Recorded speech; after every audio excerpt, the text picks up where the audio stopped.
તો ગુજરાતના state GST વિભાગે રાજ્યના તમાકુ તથા વાસણના ધંધા સાથે સંકળાયેલા 83 જેટલા સ્થળોએ વ્યાપક પ્રમાણમાં દરોડા પાડીને મોટા પ્રમાણમાં દસ્તાવેજો કબજે લીધા છે, જેમાં 13 વાસણના વેચાણ સાથે સંકળાયેલા વેપારી તથા 70 તમાકુના ધંધા સાથે સંકળાયેલા વેપારીઓનો સમાવેશ થાય છે।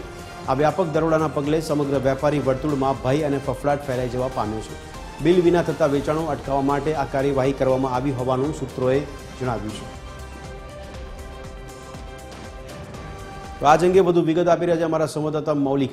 મૌલિક, જણાવશો સ્ટેટ જીએસટી વિભાગ દ્વારા કયા પ્રકારની કાર્યવાહી કરવામાં આવી છે અને હવે આગામી દિવસોમાં આ અભિયાન જે તપાસ અભિયાન છે તે કેટલા દિવસ સુધી ચાલશે? મૌલિક, બદ્રેશ, જે રીતે સ્ટેટ જીએસટી વિભાગ છે તેને એક બાતમી મળી હતી કે તમાકુ અને વાસણનું વેચાણ કરતા વેપારીઓ છે તેમના દ્વારા કરચોરી થાય છે અને તેના જ અનુસંધાને સ્ટેટ જીએસટી વિભાગ છે તેના દ્વારા કરચોરી અટકાવવાના ભાગરૂપે આ સમગ્ર અભિયાન છે તે શરૂ કરવામાં આવ્યું હતું।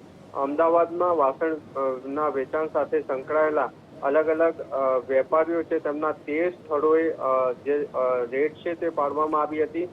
સાથે જ વિજાપુર, ઊંઝા અને ઉનાવા ખાતે તમાકુના વેપારીઓ છે તેમના 70 જેટલા સ્થળો પર રેડની કામગીરી છે તે કરવામાં આવી હતી। આ ખાસ આ તપાસ છે તેમાં સ્ટેટ જીએસટી વિભાગને એ પણ સામે આવ્યું છે કે વેપારી પેઢી છે તેના દ્વારા બિલ વિના માલની ખરીદી અને વેચાણ થતું હતું અને કરચોરી છે તેની કઈ રીતની એમઓ હતી તે પણ આ તપાસમાં સ્ટેટ જીએસટી વિભાગે પકડી પાડી છે।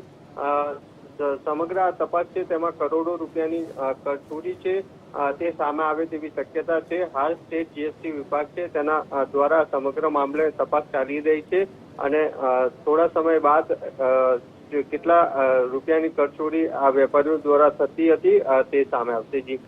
જી મૌલિક, ધન્યવાદ સમગ્ર માહિતી આપવા બદલ।